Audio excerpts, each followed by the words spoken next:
Doutora Raquel, me explique, por favor, essa história de taxação de milionário sim, mas bilionário não. Realmente é bem curioso, né?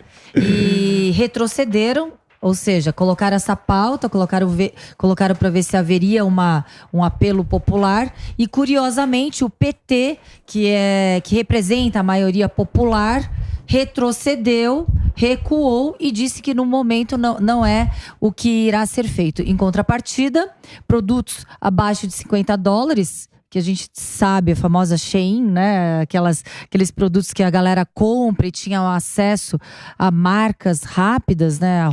As roupas rápidas estão sendo taxadas desde o dia 1º de agosto, 17%. ICMS. Então a gente vê que recuou em relação... É um jargão completamente contraditório para o próprio PT. Então eu gostaria que os defensores do atual governo federal pudessem explicar.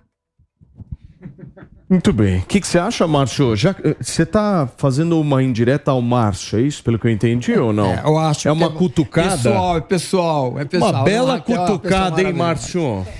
Olha, primeiro é o seguinte, eu sou totalmente favorável a taxar os mais ricos, porque não dá para você tirar do pobre lá no olerite e deixar o mais rico, enfim. E a gente sabe que a sonegação nesse país é altíssima. Se as pessoas pagassem mais impostos e milionários e bilionários pagassem mais impostos, com certeza o imposto do pobre seria menor. Então, meu querido Paulo, doutora Raquel, eu defendo sim, e com certeza o governo defende a taxação dos mais ricos. Até porque é justo, se pratica isso no mundo inteiro, vide Europa, Estados Unidos e Ásia, não dá para ser diferente aqui. Sobre os $50, foi feito o que tinha que ser feito, ou seja, baixou-se a taxação em cima de uma compra pequena de $50. Enquanto isso, a gente vai pensar numa forma de criar uma taxa para os bilionários, que daqui a pouco, pode ter certeza, vai vir o imposto sobre grandes fortunas. Isso é irreversível. Mas, Márcio, aí os caras não vão pegar o dinheiro e levar para fora? Você não acha que corre o risco de acontecer exatamente isso? Você Paulo, vai lá, taxa e tal, aí os caras vão lá, pegam a grana... Na França fizeram isso. Na França, quando a França colocou o imposto sobre grandes fortunas, o que aconteceu foi que os milionários levaram o dinheiro para fora da França. Inclusive o Gerard Depardieu... ele foi o mais famoso nessa época. Ele mandou para a Rússia o dinheiro. Ele preferiu mandar para a Rússia que manter na França. Mas eu acho, Paulo... Aqui a gente mandaria para onde, Filipão? Para Venezuela? Mas, por exemplo, tem instrumentos para você fazer isso, se você quiser ir por esse caminho, que você impede as pessoas de mandarem dinheiro para fora. Que é você aumentar a taxação de transferência de dinheiro para o exterior e ser maior do que manter e pagar o imposto sobre grande fortuna no Brasil. Então isso você faz com que a pessoa prefira pagar o imposto de grande fortuna do Brasil a ter que mandar o dinheiro para fora e fugir do imposto. Então há instrumentos inteligentes, institucionais, que você pode fazer para implementar o imposto sobre grande fortuna, que você não afugente os investimentos no Brasil para fora. Que você acha? É a mesma coisa, Paulo. Horários, hein, mano? Esse negócio de mandar... O que é? Esse negócio de mandar dinheiro para fora me lembra o processo de jogo. A gente tem milhões de brasileiros que jogam e pegam o nosso dinheiro e levam para outros países. Ou seja, a gente tem que pensar no processo. Não estou dizendo que é legal ou que é legal. O ponto é, as pessoas vão jogar no Brasil inteiro, levam bilhões de dólares para esses países que têm cassino, hotéis cassino, e não é jogo, o jogo do azar, não é nada disso. A gente poderia pensar aqui no Brasil na volta do cassino onde tem jogo. Aí eu tô porque contigo. Vai melhorar muito a situação de diversas regiões do país. E quanto à sua pergunta, Paulo... Ô, Marcelo, se tem alguém que entende de Las Vegas aqui nesse programa, é você, viu, meu amigo? Aí eu tô com o Márcio. Marcelo entende de Las Vegas, hein? Ele quer dizer que eu visitei muito Las Vegas, não que eu joguei muito. Ele está se referindo a meu programa Companhia de Viagem, que ficou no ar há 21 anos. Então, para deixar bem claro aqui, né, Paulo? Exatamente, então, Marcelo. Sim, eu gosto muito de Las Vegas. E o mais importante, a única forma da gente desenvolver algumas regiões nesse país é com a volta dos hotéis cassino. Aí sim, tô de acordo com você, negão. Tu rodou pra passar um panaço, não é? E ainda foi numa pauta que eu concordo com ele ainda. Eu sou a favor até dos... Finalmente! Eu sou a favor dos bingos voltarem pra ontem, porque geravam empregos, muitos empregos. Verdade. Eu sei porque você jogava bingo, negão? Não, mas eu prestei serviço pra bingo e quando eles fecharam, cada um aí mandou embora 400 pessoas, fácil. Gente... Vamos ser muito sinceros, aqui a gente tem o nosso querido Felipe, parçaço, aqui a gente tem o Marcião, pessoa que eu gosto muito, mas nenhum anti-horário fala de baixar o imposto para cima do pobre. Sabe quem segura esse país aqui nas costas? Sou eu, é você. Aqui, ó, entre essas pessoas que estão aqui, ó, dá a volta e mostra todas essas pessoas, ó. Aposto e ganho que aqui geral é PJ, ó. Se você mostrar todo mundo que tá aqui atrás da câmera, eu aposto como a maioria aqui é CLT, ó. Todo mundo aqui, ó, pagando, sustentando. Negão, você tá meio, você tá parecendo Faustão, não, irmãozinho. É assim que funciona. Você tá, eu hoje sou PJ e sei que eu sou PJ e não sou nem rico. E eu sei que a diferença é brutal pra quem é CLT. Eu sei porque eu xinguei bastante quando eu pagava como pessoa física. Você fica muito... É que não pode falar palavrão aqui. Entendeu? Mas quem carrega todo esse país aqui são essas pessoas aqui atrás. É você aí do outro lado. E ninguém fala de baixar o imposto. Você foi o primeiro a se ferrar. Entende? Ah, nós vamos baixar nós vamos aumentar o imposto para bilionário. Mas sabe quando o bilionário vai... Se o imposto fosse hoje, vamos botar o imposto hoje pro bilionário. Se ele sentisse, ele ia sentir daqui a um ano. Antes disso, ele tiraria o dinheiro dele do Brasil. Antes disso, dependendo do ramo que esse bilionário faz, ele aumentaria os preços para você, pobre, pagar esse imposto que vai vir a mais para ele, ele aumentaria tudo. Ele tem várias formas de... Não, mas isso aí tá me cheirando... Peraí. Entendeu? Isso aí tá me cheirando um pouco de vingança política também, Jotinha. Você não acha que tem uma vingança política? Porque, porra, os bilionários não sei se apoiaram o Lula na eleição, ou apoiaram. E qual é a diferença de um bilionário para um milionário? Qual é o recorte que eles fazem, Paulo? Porque a política é demagoga. A política é populista, então é sempre tentando tirar do seu colo e repassar a conta para quem tem menor poder político para eventualmente conquistar a população com o seu discurso. Então, taxar grandes fortunas é sempre a mesma coisa. Evasão fiscal e guerra de divisas. Sempre, evasão de divisas, aliás. Então, é sempre esse mesmo papinho, com uma forma de tentar gerar uma empatia na população e dizer, olha, nós estamos taxando esses bilionários. Querem taxar para quê? Para qual política social? Não dizem para onde vai, então é para deixar na mão do Estado? Por que não faz um incentivo para filantropia, então? Não faz porque querem dinheiro no seu bolso, Paulo. Ô, Jota, acho que você tocou num grande ponto. Quem são? Qual é a métrica utilizada para dizer quem é milionário? Quem são os bilionários? Porque o discurso também é importante dizer o seguinte, o que o Zeca do PT, líder do governo, falou é que eles já concordam em não taxar os ricos, os milionários. Ah, mas não abrem mão dos bilionários. Quantos bilionários nós temos no Brasil? 100, 150 pessoas que estão nessa característica, que como foi dito aqui, no momento que a lei for aprovada, se isso acontecer, que eu acho que é só discurso político, não acontecerá, tem um ano para a lei entrar em vigor, vai entrar em quanto tempo? Esse cara já tirou o dinheiro daqui, já colocou. Aonde isso funcionou? Aonde taxar o bilionário funcionou? Eles evadem com esse dinheiro e já pagam pouco imposto. Redução dos impostos dos mais pobres é que a gente não está ouvindo falar mesmo. E dependendo do ramo, ele já faz sentir no bolso do pobre na hora. Independente se a lei vai passar ou não, ele já faz sentir no bolso do pobre agora. Ó. Fala, Filipão. A questão é a seguinte também, né? Tanto o Bolsonaro quanto o Lula, a Dilma, não mudaram a estrutura de cobrança de imposto de renda no Brasil. Quando você pega, por exemplo, o imposto de renda, as alíquotas de imposto de renda, você vê que a máxima é 27,5% de quem recebe mais de R$4.000. Ou seja, quem recebe R$4.000, que recebe R$100.000 por mês, que recebe R$1 milhão por mês, pagam a mesma alíquota do imposto de renda. Nenhum presidente conseguiu colocar esse assunto de criar outros tipos de alíquotas diferenciadas para quem é mais rico e diminuir a carga de tributação para os mais pobres, né? Ninguém está falando disso no Brasil, né? Então o Zeca Dirceu, quando ele faz esse tipo de comentário, ele apenas demonstra que o PT é mais do mesmo em relação a esse assunto. Você está traindo a classe, hein, Felipe? Hein? Com esse negócio da taxação dos $50, nós tomamos a primeira porrada. A gente tem que ter. A gente tem que ter. Para. Que isso, Paulo? Que isso? A gente tem que ter muito onde eles compram, Fê? Não, compram na Zara aqui do lado. O que o Filipão falou? Não ouvi. O problema pobre não compra na Shopee. O problema, negão, sabe qual é o problema? Que se eu comprar a Shopee, não é justo que eu tenha isenção e um pobre tem isenção também. Mas o pobre tá lá, irmão. É o pobre que compra. Eu tenho que cuidar da questão do pobre de outra forma. Eu não é dando isenção de porque produto ele tem que ser o primeiro. Mas então, é tu que vai dizer como é que o pobre vai comprar? Não, é tu que vai dizer como é que o pobre tem que se comportar? Como é que é? É tu que vai dizer como o pobre tem que se comportar? Não, o pobre não pode comprar aqui, eu vou melhorar a vida do pobre dessa forma. Não é justo você querer a gente tem que ter fazer isenção de um tributo, de um produto, falando que o pobre compra, porque o rico também compra, tanto quanto ele esse produto. Então você, quando está dando isenção para o pobre, está dando para o rico também, que poderia pagar o imposto.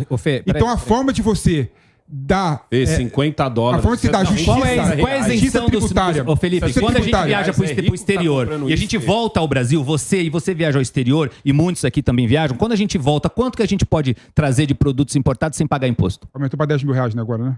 Acho que é $1.000, até $1.000. $1.000. O rico que vai pro exterior, ok? Curte as suas férias, vai a Las Vegas, vai à Europa, vai onde quiser e tá tudo bem, tá tudo certo. E deve ser assim. Quando ele volta, ele pode trazer até $1.000 isentos. Agora, um pobre que vai comprar uma camisa, uma blusa, uma calça de até $40, ele não pode ter essa isenção?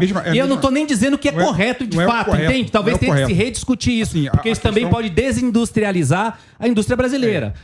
São 2 pesos e 2 medidas. Porém, eu só tô te dizendo isso. Isso já existe hoje pra classe média que tem possibilidade. O Felipe falou que os caras não compram na Shine. Então tem como. Compra só na Shine. Ô, Paulo, a gente precisa ter cuidado pelo seguinte. Quando a gente fala, viu, negão, que a gente tem que taxar obrigatoriamente, a punir aquele mais privilegiado, o mais rico, a gente não pode esquecer, muitas dessas pessoas, eles são donos de empresas onde tem milhares, né? Tem muitos funcionários, muitos colaboradores. Então, não dá. Por isso que esse processo, essa discussão é muito sensível. Quando você diz, vamos taxar, tá bom, mas vamos ter cuidado, porque também não dá para enfiar uma carga gigante lá no dono da indústria, no dono do laboratório, da rede de lojas, do shopping, porque senão ele acaba sendo obrigado a demitir gente. Então, esse assunto é delicado. Ou seja, eu acho. Tem que ter muito cuidado, né? Vamos ter cuidado, né? Com o Andorra, né? Aquela coisa lá. Eu acho que a gente tinha que sair só do populismo. É um assunto sério, você tocou num assunto interessantíssimo. É delicado. Essa discussão tem que ser técnica, tem que ser aprofundada, ela tem que ter várias instâncias de debate pra gente chegar numa política tributária que faça sentido para o Brasil enquanto nação. E não para o discurso político de uma corrente ou de outra corrente. E os primeiros a apanhar estão sendo... Vou falar em viajar, Vou falar em viajar, Paulo, só quero arredondar aqui. Para fechar, Marcelo. A partir do mês que vem, vai entrar, né, o Ministério de Infraestrutura de Portos e Aeroportos.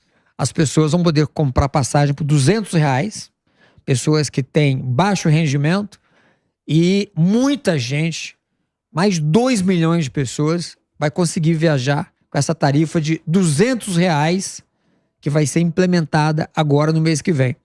Uma iniciativa muito bacana que vai permitir, negão, que muitas pessoas que não viajam hoje têm acesso à viagem de avião. E é uma coisa bacana. Peraí, negão, só me dá um minutinho. Deixa eu agradecer, Marcião, a tua participação aqui. Nós tivemos aqui na nossa bancada do Tá Na Roda a participação do Márcio Moraes, a quem a gente agradece muito. Como é que faz pra te seguir lá nas redes sociais, Márcio?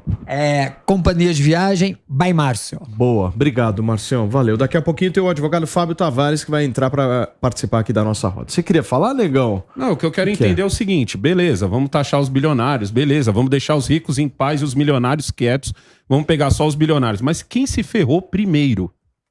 Essa é a pergunta que ninguém está respondendo. Foi justamente o pobre. R$250. Gente, $50 são R$250. Não é rico que está comprando. E se for, é um ou outro. Compra também, né? Existe Não, beleza. Eu não vou discutir que não tem um cara rico que não quer sair de casa e quer comprar ali mais baratinho. R$250 significa que quem tá fazendo compra é pobre. Tem vários vídeos no Instagram de pessoas que estão falando, gente, comprei não sei o que aqui pra minha casa, pra minha cozinha, tá preso na alfândega. Aí quando você vai ver quanto o cara vai pagar pra tirar da alfândega, é aquele preço absurdo. Pobre é quem tá se ferrando, pobre é quem segura esse país nas costas, e a galera mais populista, principalmente o pessoal de esquerda, eles adoram bater nessa tecla de que eles são pelos pobres, sendo que eles são os primeiros. Olha, gente, 8 meses de governo. Não estamos falando aqui já no 4º ano, onde foi feito um trabalho para ajudar as empresas brasileiras. Não, estamos falando aqui, ó, precisamos de dinheiro, vamos descontar de quem? Pega do pobre, tá ali fácil. A grande questão é que você discute conjuntura quando tem que discutir estrutura, né? Você não muda a realidade do pobre dando isenção para ele para a compra da Shopee. Não, mas não é mudar. Entendeu? A única coisa realidade dele. A única coisa que foi feita é a realidade dele. Você muda a realidade mudando a sistemática de cobrança de tributo no Brasil, que todo mundo sabe que incide mais no consumo, na renda, do que qualquer outra forma. Então, se você quiser cuidar do pobre, não é esse negócio de taxar. Mas ninguém quer cuidar do pobre. Deixa o pobre cuidar dele mesmo. Não é por aí. E digo mais ainda. Existe uma questão que o Ricardo colocou tangencialmente aqui, que é olhar para a indústria do Brasil também, né? A Magalu, a Casas Bahia e outras empresas competem de forma ilegal e injusta com essas pessoas de fora. Então você tem que olhar como é que você cria a industrialização do Brasil de forma decente e eficiente, de modo a evitar esse tipo de postura. E eu te dou o maior apoio. Porque quando você destrói a indústria do Brasil, você destrói emprego. E quando você destrói o emprego da indústria, e quem se ferra? O pobre. Mesmo o papinho de atrasar a vacina para deixar para 2025 a vacina dos outros para proteger a indústria nacional. Jota, só presta atenção, Fê. Sabe uma forma que poderia ter ajudado bastante as pessoas de menor renda e que foi dito na campanha eleitoral e que não foi feita até agora? A isenção do imposto de renda até R$5.000. Então, e esse é um ponto. Por que não foi feito? Esse é um ponto. Porque é mais fácil bater. Lógico, é discurso demagógico. Vamos taxar o mais rico. E fica um ano falando isso. Mexe no bolso do rico, mexe no bolso do rico e ele segura a carteira. Mexe no bolso do pobre e ele nem sente que foi tirada a carteira dele. Ô, Filipão, você tá traindo os caras lá, hein, meu?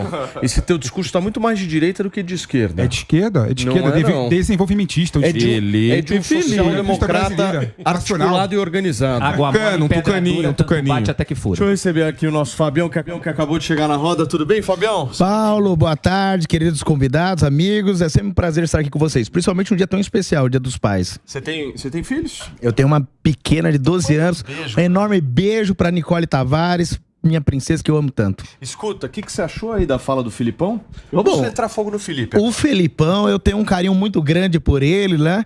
E eu concordo com ele em partes, né? Mas a questão que mais me preocupa é essa briga entre a Secom e o próprio ministro da Fazenda. Temos aqui um economista que pode me corrigir. Só que o Secom sinaliza que não vai causar não vai taxar ainda mais o povo brasileiro. E o nosso ministro, ele tem como objetivo taxar cada vez mais. O que mais me entristece é que nós estamos um pouco mais de 8 meses de governo e nós estamos falando de um déficit de 240 bilhões. E talvez possamos chegar a mais 150 bilhões. Quer dizer, em 8 meses de governo, um rombo fiscal, querem taxar ainda mais os menos favorecidos e principalmente para pagar uma conta, um rombo que vem sendo causado pelo próprio governo. E eu já ouvi aqui no momento que eu cheguei que não existe de fato uma política decente para investir na industrialização. Pelo contrário, eu vejo uma reforma trabalhista pífia que foi realizada no passado. Foi necessária essa reforma trabalhista? Evidente que foi necessária. Só que eu vejo o atual governo batendo nessa reforma trabalhista constantemente. Quer dizer, onde que estão as políticas públicas que, de fato, vão favorecer os menos favorecidos e o povo brasileiro, seja ele de direita ou de esquerda? Então, independentemente da pessoa ser de direita ou de esquerda, eu acho que nós temos que buscar mecanismos, fórmulas para atender o interesse social, mas não somente um discurso para arrecadar, para tampar um buraco, um dano causado pelo próprio governo. Porque você não ouve no Brasil falar em redução de imposto, né? Aqui não é discutido isso, certo? Exato. Por que não é discutido isso? Porque a máquina brasileira é muito cara. Porque assim, o Bolsonaro também teve lá na presidência da República. Não se falou muito de redução de imposto. Essa é outra fantasia. A máquina do Brasil é muito cara. Comparado com o resto do Brasil, do mundo, o Brasil. Por que a máquina pública brasileira não discute redução de imposto? Não, isso é falso. Isso é um dado falso. É verdadeiro. Não é falso. É verdadeiro. Não é. O tamanho da máquina pública... Tô falando de dinheiro. De dinheiro? O Brasil... Do tamanho, o Brasil é menor que vários... É caríssimo. Do tamanho, o Brasil é menor que vários outros... Sim. O tamanho que você fala é número de funcionários ou quanto se paga para eles? A proporção, o valor que paga para o funcionário público com o PIB, o Brasil deve estar em 4º, 5º lugar. Isso é pouco? Tá bem, eu acho que é pouco, sim. O Brasil está em 4º, 5º lugar? Fala por quê? Sabe por quê? Posso falar por que eu acho pouco? Quero. Por exemplo, quando você compara o quanto a França gasta com educação na França, chega a $200 por criança. O Brasil gasta $300 por criança. Se você quiser que o Brasil tenha o mesmo desenvolvimento que a França, que a Alemanha, que os Estados Unidos, que chega a $1.200 per capita, reduzir criança, você tem que, teoricamente, aumentar o imposto. A carga tributária do Brasil, comparado com o resto do mundo, é pequena. O problema, que a nossa sensação, é que a gente recebe muito pouco pelo serviço público que é ofertado. Ou seja, o dinheiro está caindo pelo ralo. A gente recebe um mau serviço de saúde, um mau serviço de educação, um mau serviço de saneamento básico, de segurança pública. Então, dá a impressão que a gente está gastando muito dinheiro para receber pouco. Mas quando você compara com o mundo, eu quero chegar a ter educação da França, da Alemanha, dos Estados Unidos, o Brasil, ele gasta muito pouco